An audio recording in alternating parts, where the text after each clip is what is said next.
Hello everybody, कैसे आप लोग। आई होप आप लोग अच्छे होंगे। आज हम बात करेंगे एक नए टॉपिक के ऊपर। और ये टॉपिक जब मैंने आपको लास्ट क्लास में पढ़ाया था अबाउट डीएनए एंड आरएनए, तो मैंने इस टॉपिक को स्किप कर दिया था बिकॉज मैं चाहती थी कि इस टॉपिक के ऊपर एक सेपरेट सा क्लास हो, because this is a very it's a long topic and a very important topic. So basically what like how do we did we get to know what is the genetic material in our body. Okay, genetic material कौन से है, कैसे वो finding हुआ है, know what led to the finding of the genetic material, how did we get to know, how did we search for the genetic material. Okay, so how did it happen, that we will get to know today. Okay, what were the experiments performed to conclude to what was the genetic material in our body. तो ये सब कैसे हुआ, कैसे कौन कौन से experiments perform किया गया था, and who were the biologists who performed those experiments. आज हम उसी के बारे में बात करेंगे. Basically our topic is search for genetic material. Okay, and in this topic we'll talk about the experiments that were performed.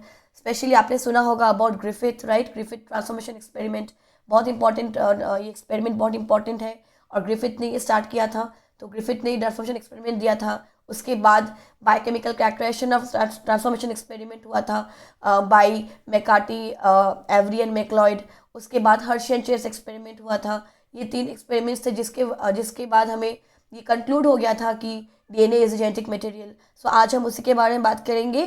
तो what is transformation and what are the experiments and how did it conclude to the fact that DNA is a genetic material. Also, एक genetic material होने के लिए कौन कौन से criterias होते हैं, एक मॉलिक्यूल में क्या क्या प्रॉपर्टीज होने चाहिए to know that to make it as a genetic material. तो आज हम वो सब बात करेंगे. Let's start with the class today. First हम बात करेंगे about a little bit of history. Okay, किसने क्या किया उसके बारे में बात करेंगे. So basically, what is the genetic material present in living cells? So how did it all start? It started with the transforming principle. It was given by Frederick Griffith in 1928. Okay, उसके बाद biochemical characterisation of transforming principle हुआ था. यही same principle को biochemically characterise किया गया था by Oswald Avery, Colin MacLeod and Maclyn McCarty in 1933 to 1944. तो इस बीच ये सब एक्सपेरिमेंट्स हुआ था.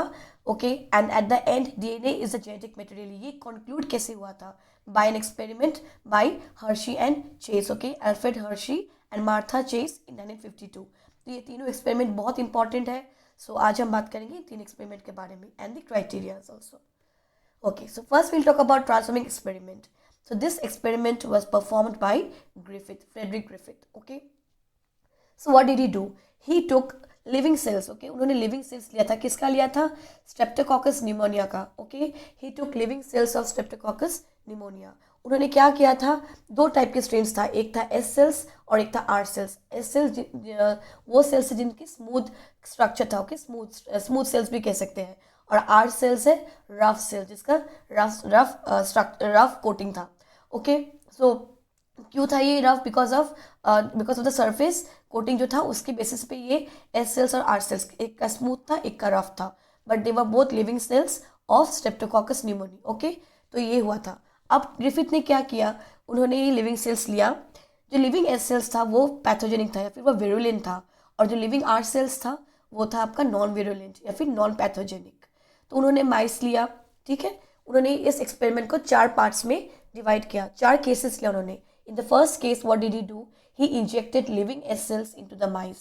उन्होंने ये सेल्स को इंजेक्ट किया इन द माइस. तो क्योंकि वो पैथोजेनिक था, विरुलेंट था, तो माइस ऑब्वियसली उसका डेथ हो गया, क्योंकि उसको ये पैथोजेनिक था, इसको हार्म कर गया. ओके, तो द माइस डाइड.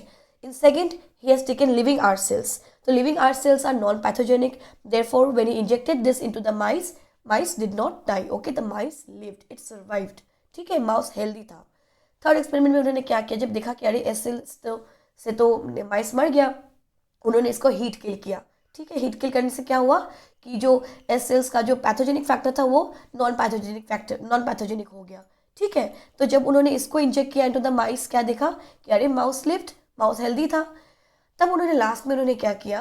उन्होंने हीट किल एस सेल्स लिया और उन्होंने लिविंग आर सेल्स लिया, उसका मिक्सचर किया और उन्होंने उसको इंजेक्ट कर दिया इन द माइस. तब उन्होंने देखा कि द माइस डाइड. ओके, तो अब सोचिए, हीट किल तो माउस लिविंग था, लिविंग आर सेल्स भी लिविंग था, तो फिर how did the mouse die, because तब उन्होंने ये कंक्लूड किया था कि जो हीट किल्ड एस सेल्स जो था उसमें कुछ ट्रांसफॉर्मिंग प्रिंसिपल कुछ था उसमें जो ट्रांसफॉर्म जिसने लिविंग आर्ट सेल्स को ट्रांसफॉर्म कर दिया। बेसिकली लिविंग आर्ट सेल्स क्या है, नॉन पैथोजेनिक है, लेकिन हीट किल्ड एस सेल्स का उसके अंदर कुछ ट्रांसफॉर्मिंग प्रिंसिपल था। Okay, there was something inside that heat killed S cells which led to transformation of the living art cells. Okay, art cells का कुछ उसने ट्रांसफॉर्मेशन कर दिया जिसकी वजह से ही वो माइस मर गया। Okay, it died. So basically ये था experiment of Griffith. This is a transforming experiment, transforming principle. ठीक है, लेकिन ये एक्सपेरिमेंट के बाद कुछ भी कंक्लूड नहीं हुआ। Okay, it was not, it could not से अस कन्फर्मली हमें नहीं बता पाया कि जेनेटिक मटेरियल कौन सा है। तो देयरफॉर उसके बाद क्या हुआ, next experiment was performed by MacLeod, every and McCarthy. Okay, तो उन्होंने क्या किया, बायोकेमिकली कैरेक्टराइजेशन किया ऑफ दिस ट्रांसफॉर्मिंग एक्सपेरिमेंट। उन्होंने क्या किया, उन्होंने टेस्ट ट्यूब में हीट किल्ड एस सेल्स लिया, क्योंकि हीट किल्ड एस सेल्स क्या था, उसमें ऑलरेडी वो नॉन पैथोजेनिक से पैथोजेनिक, पैथोजेनिक से नॉन पैथोजेनिक वो हो गया था। वो एस सेल्स का जो विरुलेंस फैक्टर था वो मर गया था बिकॉज ऑफ हीटिंग। तो उन्होंने हीट किल्ड एस सेल्स लिया, और क्योंकि उसमें देखा गया था कि हीट किल्ड एस सेल्स से कुछ ट्रांसफॉर्म हुआ है, कुछ है जिसने आर्ट सेल्स को ट्रांसफॉर्म किया है, तो इस एक्सपेरिमेंट में उन्होंने हीट किल्ड एस सेल्स को लिया। ठीक है, और उसमें से उन्होंने क्या किया, लिपिड्स और शुगर्स को रिमूव कर दिया। लेकिन उसमें क्या क्या था, उन्होंने इसको 3 पार्ट्स में, 3 केस में डिवाइड किया। आप देख सकते हैं यहाँ पे थ्री है।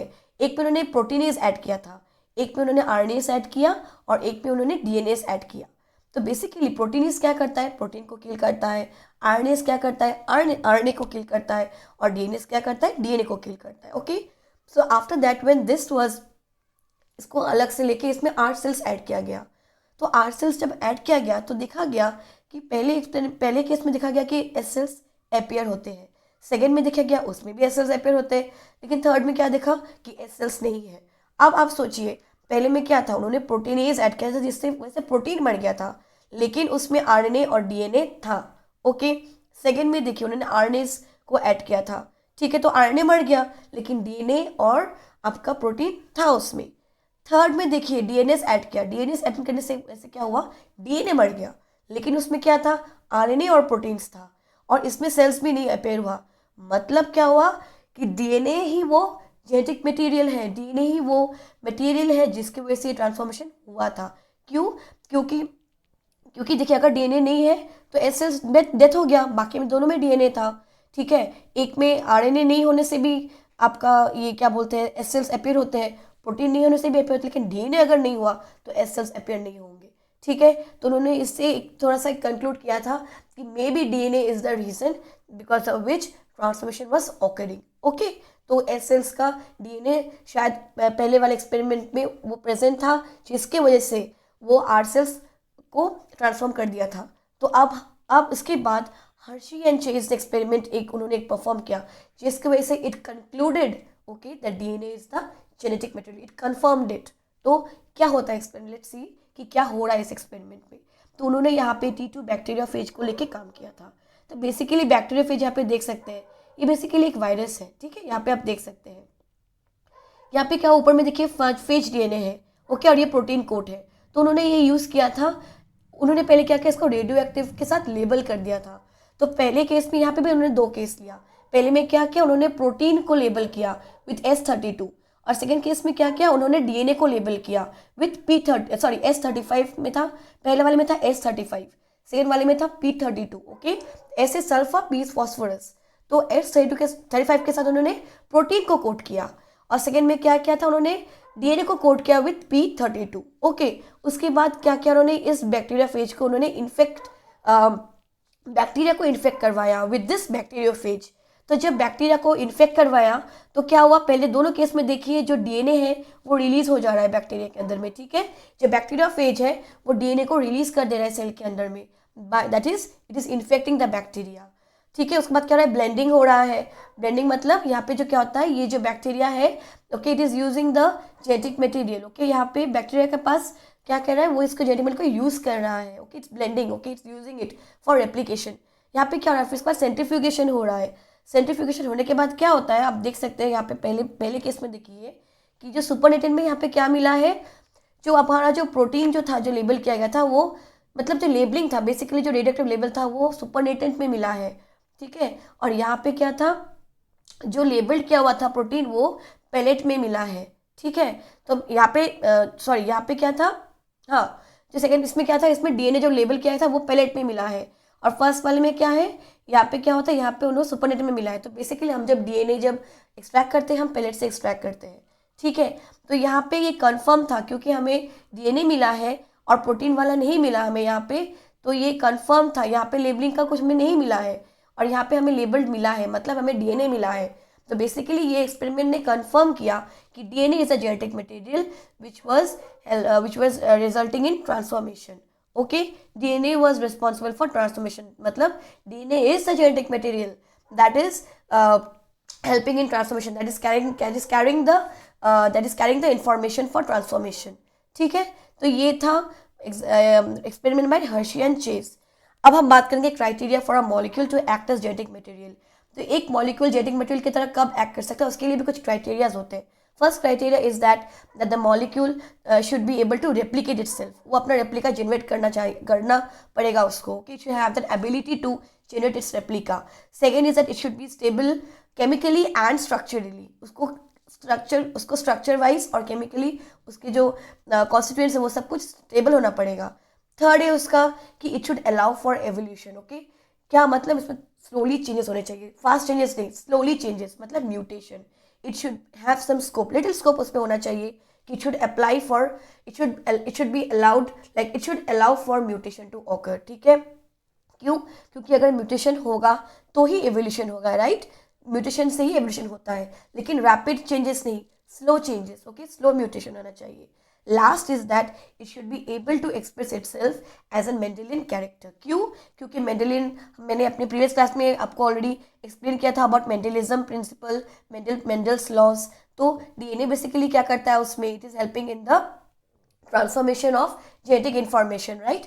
तो इन दिस, उसका मतलब ये जो मॉलिक्यूल है it should be able to express the Mendelian characters. Okay, it should be able to separate, it should be able to get inherited in the daughter cell. Okay, तो इसमें कुछ Mendelian characters होने चाहिए। तो ये कुछ criteria है।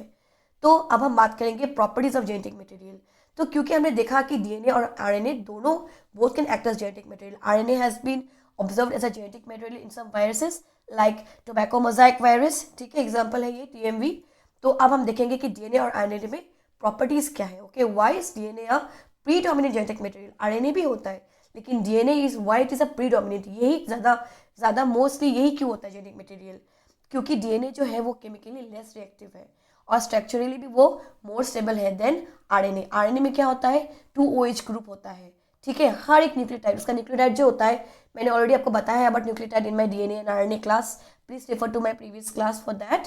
तो न्यूक्लियोटाइड जो होता है आरएनए का, हर आरएनए के न्यूक्लियोटाइड में 2OH ग्रुप होता है, बिकॉज ऑफ विच वो आरएनए को रिएक्टिव कर देता है and also makes RNA easily degradable and labile. Okay, therefore DNA is structurally more stable than RNA. Also DNA में क्या होता है, थायमिन होता है, थायमिन होने की वजह से क्या होता है, DNA मोर स्टेबल होता है। ओके, और RNA में थायमिन तो नहीं होता है, उसमें यूरेसिल होता है। ऊपर से RNA आपका कैटालाइटिक भी होता है और बहुत रिएक्टिव भी होता है, ठीक है। और RNA जो होता है वो बहुत फास्ट वो म्यूटेट करता है। Okay, it mutates at a very faster rate. DNA जो होता है it is dependent on RNA for synthesis of protein. RNA जो होता है it can code directly for synthesis of protein. जब मैं आपको पढ़ाऊंगी अबाउट ट्रांसक्रिप्शन एंड ट्रांसलेशन मैं आपको बताऊंगी RNA is very very important and RNA is responsible for the synthesize of proteins. It is a main thing. Okay, it's a main part, उसका जो role होता है वो मेन रोल होता है। Therefore it can easily express the characteristics. तो ये आपके कुछ properties of DNA and RNA. तो क्योंकि डीएनए ज़्यादा स्टेबल है इसलिए डीएनए को यूज़ किया जाता है for storage of genetic information, लेकिन ट्रांसमिशन जो हम लोग ट्रांसफर करते हैं, ट्रांसमिट करते हैं, उसके लिए RNA is more better, okay, then DNA. तो याद रखिएगा DNA is for storage of genetic information and RNA is for transformation of genetic information, ठीक है। अब कुछ इंपॉर्टेंट क्वेश्चंस जो आ सकते हैं इस टॉपिक के ऊपर में, और इसलिए यहाँ पे मैंने कुछ क्वेश्चंस दिया हुआ है जो ऑलरेडी एग्जाम में पहले पूछा गया है, नीट एग्जाम में। Okay, so basically RNA as a genetic material किस किस में होता है, टोबैको मोजाइक वायरस एक है और एक है QB bacteriophage. Okay, second, DNA structurally और केमिकली मोर स्टेबल क्यों होता है? बिकॉज उसमें कॉम्प्लीमेंट्री बेस पेयरिंग होता है, because of that it can replicate itself. Third है, प्रोटीन सिंथेसाइजिंग मशीनरी कौन है? मैंने आपको ऑलरेडी बताया है, वो आरएनए है। Okay, RNA. Next is that अगर डीएनए रिप्लिकेशन में कोई भी गलती होती है because of the enzyme, okay, by the enzyme, वो उससे क्या होगा? म्यूटेशन होगा। और लास्टली, फ्रेडरिक ग्रिफिथ ने क्या डिस्कवर किया था? He discovered the bacterial transformation. Okay, so ये मैंने कुछ इंपॉर्टेंट क्वेश्चंस दिया है। और लास्ट मैंने एक क्वेश्चन आपके लिए दिया है। ये क्वेश्चन है कि virus grown on radioactive sulphur contain. Very easy है, मैंने ऑलरेडी एक्सप्लेन किया हुआ है। तो आप मुझे कमेंट कीजिए ये आंसर और बताइए कि क्या हो सकता है इसका आंसर। ठीक है, ये क्वेश्चन आपके लिए है, ज़रूर आंसर कीजिएगा, कमेंट कीजिएगा और मैं आपको बताऊंगी कि आपने सही जवाब दिया है या गलत जवाब दिया है। तो आज का क्लास यही तक है। आई होप आपको समझ में आया होगा, ये क्लास आपको अच्छा लगा होगा। अगर आपको नहीं समझ में आए, कुछ भी डाउट्स है, प्लीज़ कमेंट कीजिए, बताइए मुझे, मैं कोशिश करूँगी कि आपका डाउट मैं क्लियर करूँ। ओके, और हम बाद में इस पूरे जितने भी मैंने अभी तक पढ़ाया है जेनेटिक्स के ऊपर, सारे के ऊपर मैं कुछ क्वेश्चंस भी डिस्कस करूँगी। और काइंडली आप लाइक कीजिए, लाइक आइकन को आप क्लिक कीजिए, शेयर कीजिए अपने दोस्तों में, अपने बाकी स्टूडेंट्स में भी शेयर कीजिए। और please to subscribe to my channel, ताकि मैं ऐसे और वीडियोस अपलोड कर सकूं। मैं अपना इन्फॉर्मेशन, अपना नॉलेज जो है, मेरे पास जो भी नॉलेज है अबाउट दिस टॉपिक्स बायोलॉजी, मैं आपके साथ शेयर कर सकूं। Okay, thank you so much. Do like, share and subscribe, and we will meet again in my next class. Thank you so much. Have a great day.